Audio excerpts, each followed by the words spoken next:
High-stakes showdown between Russia and the West. Crimea voted overwhelmingly on Sunday to leave Ukraine and join Russia. A vote ratified by their parliament today. But the U.S. says that vote is illegal and will start imposing sanctions on Russia today. ABC's Martha Raddatz is tracking this from Washington. Martha, President Obama had a pretty blunt phone call with President Putin last night.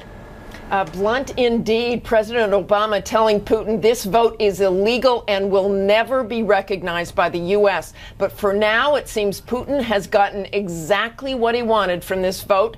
Now the question is, what more does he want? Jubilation this morning for the overwhelming majority of Crimeans who voted to join the Russian Federation. I'm Russian and I want to live in Russia, and it's a real holiday, it's a real event. It is one of the most important days in all my life. But the White House is rejecting that referendum, saying it was administered under threats of violence and intimidation from a Russian military intervention that violates international law.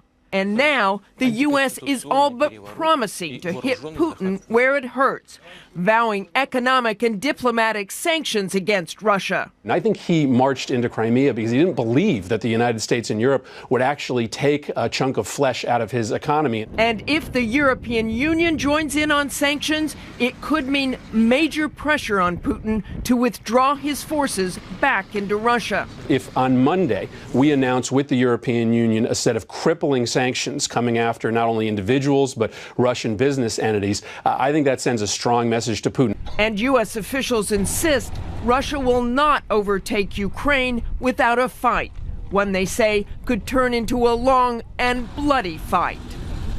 The fear, of course, is that Putin will now send troops further into Ukraine, which could prompt a civil war. Russians are doing nothing to calm the situation, with one of its most prominent news anchors saying overnight that Russia remains the only country in the world capable of turning the U.S. into radioactive dust. Yeah, that was not exactly helpful, George. And I'll say that was pretty shocking, Martha. And when you see rhetoric like that and you see the moves that Putin has made so far, the real question will be, can these sanctions really make a difference? Can they deter him?